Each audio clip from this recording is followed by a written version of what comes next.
ಇದೀಗ ಬಂದ ಸುದ್ದಿ. ಯಾದಗಿರಿ ಜಿಲ್ಲೆಯ ರುಚಿ ಟ್ರಸ್ಟ್ ವತಿಯಿಂದ ಆರ್ಥಿಕ ಸಹಾಯ. ರುಚಿ ನಡೆ ಸರ್ಕಾರಿ ಶಾಲೆಗಳ ಕಡೆಗೆ ಹೆಜ್ಜೆ 2.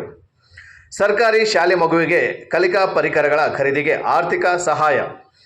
ರುಚಿ ಟ್ರಸ್ಟ್ ವತಿಯಿಂದ ಯಾದಗಿರಿ ನಗರದ ಲಕ್ಷ್ಮೀನಗರದ ಸರ್ಕಾರಿ ಕಿರಿಯ ಪ್ರಾಥಮಿಕ ಶಾಲೆಯಲ್ಲಿ ರುಚಿ ನಡೆ ಸರ್ಕಾರಿ ಶಾಲೆಗಳ ಕಡೆಗೆ ಹೆಜ್ಜೆ 2 ಹಂತದಲ್ಲಿ ಭವಾನಿ ರೇವಣಸಿದ್ದಪ್ಪ 4ನೇ ತರಗತಿ ವಿದ್ಯಾರ್ಥಿನಿಗೆ ಕಲಿಕಾ ಸಾಮಗ್ರಿಗಳು ಖರೀದಿಸಲು ಪ್ರತಿ ತಿಂಗಳು ಆರ್ಥಿಕ ಸಹಾಯ ವರ್ಷಪೂರ್ತಿ ಮಾಡುವ ಕಾರ್ಯಕ್ರಮಕ್ಕೆ ಯಾದಗಿರಿ ನಗರದ ಶಿಕ್ಷಣ ಸಂಯೋಜಕರಾದ ಶ್ರೀ ಕಿಶನ್ ಪವಾರ್ ಚಾಲನೆ ನೀಡಿ ಮಾತನಾಡಿದರು.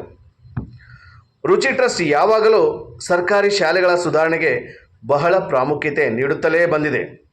ಮೊದಲಿಗೆ ಅಂಗನವಾಡಿ ಮಕ್ಕಳಿಗೆ ಕಿಸಾನ್ ವಿಕಾಸ ಪತ್ರ ನೀಡುವ ನಗದು ಠೇವಣಿ ಯೋಜನೆ ಜಾರಿಗೊಳಿಸುವ ಮೂಲಕ ಅನೇಕ ಮಕ್ಕಳ ಭವಿಷ್ಯಕ್ಕೆ ನಾಂದಿ ಹಾಡಿದೆ ಮತ್ತು ಕಳೆದ ವರ್ಷ 10ನೇ ತರಗತಿ ಮತ್ತು ದ್ವಿತೀಯ PUC ಪರೀಕ್ಷೆಯಲ್ಲಿ ಉತ್ತಮ ಶ್ರೇಣಿಯಲ್ಲಿ ತೇರ್ಗಡೆಯಾದ ಜಿಲ್ಲೆಯ ವಿದ್ಯಾರ್ಥಿಗಳಿಗೆ ಪ್ರತಿಭಾ ಪುರಸ್ಕಾರ ಹಾಗೂ ದಾಖಲಾತಿ ಹೆಚ್ಚಿಸುವ ನಿಟ್ಟಿನಲ್ಲಿ ಸರ್ಕಾರಿ ಶಾಲೆಗಳ ಮಕ್ಕಳ ಪೋಷಣೆಗೆ ಗೋಡೆ ಗಡಿಯಾರ ವಿತರಣೆ ಹೀಗೆ ಹೇಳುತ್ತಾ ಹೋದರೆ ಸಾಲು ಸಾಲು ಕಾರ್ಯಚಟುವಟಿಕೆಗಳು ಮಹತ್ತರವಾಗಿವೆ ಎಂದು ಮೆಚ್ಚುಗೆ ವ್ಯಕ್ತಪಡಿಸಿದರು. ಪ್ರಸ್ತುತ ಸಮಯದಲ್ಲಿ ಮಕ್ಕಳ ಕಲಿಕಾ ಸಾಮಗ್ರಿಗಳು ಖರೀದಿಸಲು ಆರ್ಥಿಕ ಸಹಾಯ ವರ್ಷಪೂರ್ತಿ ಮಾಡುವ ಕಾರ್ಯ ನಿಜಕ್ಕೂ ಮೆಚ್ಚುವಂಥದ್ದು ಎಂದು ಹೇಳಿದರು. ಕಾರ್ಯಕ್ರಮದಲ್ಲಿ ಶ್ರೀ ರುದ್ರಸ್ವಾಮಿ ಚಿಕ್ಕಮಠ ಅವರು ಮಾತನಾಡಿ, ರುಚಿ ಟ್ರಸ್ಟ್ ಮುಖ್ಯಸ್ಥರಾದ ಶ್ವೇತಾ ಆರ್ ಚಿಕ್ಕಮಠ್ ಅವರ ನೇತೃತ್ವದಲ್ಲಿ ಇಂಥದ ಮಹತ್ವದ ಕಾರ್ಯ ಚೆನ್ನಾಗಿದೆ, ಮುಂದುವರಿಸಿ ಎಂದು ಶುಭ ಹಾರೈಸಿದರು. ಕಾರ್ಯಕ್ರಮದ ಅಧ್ಯಕ್ಷತೆಯನ್ನು ವಹಿಸಿದ್ದ ಶಾಲಾ ಮುಖ್ಯ ಶಿಕ್ಷಕಿಯಾದ ಸುವರ್ಣ ರಾಥೋಡ್ ಮಾತನಾಡಿ, ರುಚಿ ಟ್ರಸ್ಟ್ ಸರ್ಕಾರಿ ಶಾಲೆಗಳ ಬಲವರ್ಧನೆಗೆ ಪರಿಕರಗಳ ಖರೀದಿಗೆ ವರ್ಷಪೂರ್ತಿ ಆರ್ಥಿಕ ಸಹಾಯ ಮಾಡುವ ಸದುದ್ದೇಶ ಮಹತ್ವಪೂರ್ಣವಾಗಿದೆ. ಇದರ ಸದುಪಯೋಗವನ್ನು ಸರ್ಕಾರಿ ಶಾಲೆಗಳು ಪಡೆದುಕೊಳ್ಳಲಿ ಎಂದು ಹೇಳಿದರು. ಕಾರ್ಯಕ್ರಮದಲ್ಲಿ ಶಾಲಾ ಸಹ ಶಿಕ್ಷಕಿಯರಾದ ವಿಶಾಲಾಕ್ಷಿ ಪಾಟೀಲ್, ಶೈಲಜಾ, ಗೌರಮ್ಮ, ರೇವಣಸಿದ್ದಪ್ಪ, ಬಂಗಾರಪ್ಪ ಹೊಸ್ಮನಿ, ಡಾಕ್ಟರ್ ವೆಂಕಟೇಶ್ವರ್, ಸಿದ್ದಣ್ಣ ದುರ್ಗದ್ ಸೇರಿದಂತೆ ಪಾಲಕ ಪೋಷಕರು ಹಾಜರಿದ್ದರು. ವರದಿ ಸಿದ್ದಣ್ಣ ದುರ್ಗದ್, ಹಂಸ ಟಿವಿ, ಯಾದಗಿರಿ. ಇವತ್ತಿನ ಈ ಒಂದು ಕಾರ್ಯಕ್ರಮದ ವರದಿಗಳಂತೆ ನಾವು ಹೇಳ್ಬೋದು. ಮತ್ತು ಮಾಧ್ಯಮದ ಸ್ನೇಹಿತರಾಗಿರ್ತಕ್ಕಂತಹ ಸಿದ್ದಣ್ಣ ವೆಂಕಟೇಶ್ವರ ಅವರೇ, SMC ಅಧ್ಯಕ್ಷರೇ,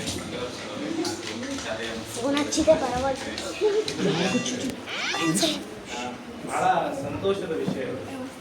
ನಾನು ಆಕ್ಚುಲಿ ಒಂದು ಮಾಡ್ತಾ ಇದ್ದೀನಿ. ಕೆಲಸ ನಮ್ಗೆ 60 ವರ್ಷದವರೆಗೆ ಇರ್ತಾವೆ ಸರ್. ಆದರೂ ಸಹಿತ ಎಲ್ಲಿ ಒಳ್ಳೆ ಕೆಲಸ ಸಪೋರ್ಟ್ ಮಾಡುವಂಥ ಕೆಲಸವನ್ನು ನಾವು ಇಲಾಖೆ ರುಚಿ ಟ್ರಸ್ಟ್ ವತಿಯಿಂದ ನಮ್ಮ ಸರ್ಕಾರಿ ಶಾಲೆಗೆ ವಿಶೇಷವಾಗಿ ಬಡ ಮಕ್ಕಳನ್ನು ಗುರುತಿಸಿ ಅವರು ಶೈಕ್ಷಣಿಕವಾಗಿ ಮುಂದೆ ಬರಬೇಕು, ಮುಖ್ಯವಾಹಿನಿಗೆ ಬರಬೇಕು ಅನ್ನುವಂತಹ ನಿಟ್ಟಿನಲ್ಲಿ ಅವರು ಇವತ್ತು ಅವರಿಗೆ ಆರ್ಥಿಕ ಧನ ಸಹಾಯವನ್ನು ಮಾಡ್ತಾ ಇದ್ದಾರೆ. ಕಾರಣ ಅವರಿಗೆ ತುಂಬಾ ಕಷ್ಟ ಇರುತ್ತೆ. ಅದು ವಿಶೇಷವಾಗಿ ನಾನು ಕೇಳಿದೆ, ತಂದೆ ತಾಯಿ ಇಲ್ಲದೆ ಇರುವಂತಹ ಮಕ್ಕಳನ್ನು ನಾವು ಗುರುತಿಸಿ ಸರ್ ಅವರಿಗೆ ಶೈಕ್ಷಣಿಕವಾಗಿ ಯಾವುದೇ ರೀತಿಯ ಹಿನ್ನಡೆ ಆಗಬಾರ್ದು, ಅವರು ಮುಖ್ಯವಾಹಿನಿಗೆ ಬರಬೇಕು ಅನ್ನುವಂತಹ ನಿಟ್ಟಿನಲ್ಲಿ ನಾವು ಅವರಿಗೆ ಪ್ರತಿ ತಿಂಗಳು ಕೂಡ 1,000 ರೂಪಾಯಿ ಆರ್ಥಿಕ ಸಹಾಯವನ್ನು ಮಾಡ್ತಾ ಇದ್ದೀವಿ ಅಂತ ಹೇಳಿದ್ರು. ಸರ್ ನಿಮಗೆ ನಾನು ಇಲಾಖೆ ಪರವಾಗಿ ನಾನು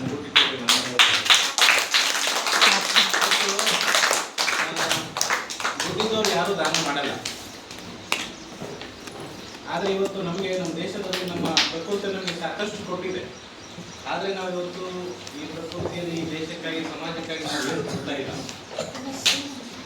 ಅದಕ್ಕಾಗಿ ಇವತ್ತು ಸರ್ ಅವ್ರ ವಿಚಾರ ಹೇಗಿದೆ ಅಂದರೆ, ಈ ಪ್ರಕೃತಿ ನಮಗೆ ಸಾಕಷ್ಟು ಕೊಟ್ಟಿದೆ, ಆದರೆ ಈ ಸಮಾಜಕ್ಕಾಗಿ ದೇಶಕ್ಕಾಗಿ ನಾನು ಏನಾದರೂ ಕೊಟ್ಟು ಹೋಗ್ಬೇಕಲ್ಲ, ನಂದು ಏನಾದರೂ ಒಂದು ಅಲ್ಪ ಕಾಣಿಕೆ ಇರಬೇಕು ಅನ್ನುವಂಥ ಒಂದು ನಿಟ್ಟಿನಲ್ಲಿ ಇವತ್ತು ಸಮಾಜಮುಖಿಯಾಗಿ ಒಳ್ಳೆಯ ಕೆಲಸ ಕಾರ್ಯಗಳನ್ನು ಮಾಡ್ತಾ ಇದ್ದಾರೆ. ಹಾಗಾಗಿ ಸರ್ ಭಗವಂತ ನಿಮಗೆ ನಿಮ್ಮ ಟ್ರಸ್ಟನ್ನು ನಿಮ್ಮನ್ನು ಕೂಡ ಸಾಕಷ್ಟು ಎತ್ತರಕ್ಕೆ ಕೊಂಡೊಯ್ಯಲಿ. ಈ ಒಂದು ಬಡ ಮಕ್ಕಳ ಒಂದು ಜೀವನದಲ್ಲಿ ಒಂದು ಆಶಾಕಿರಣ ಮೂಡಲಿ ಅನ್ನುವಂಥ ವಿಚಾರವನ್ನು ಈ ಸಂದರ್ಭದಲ್ಲಿ ಹೇಳುತ್ತಾ ನನ್ನ ಮಾತನ್ನು ಮುಗಿಸುತ್ತೇನೆ.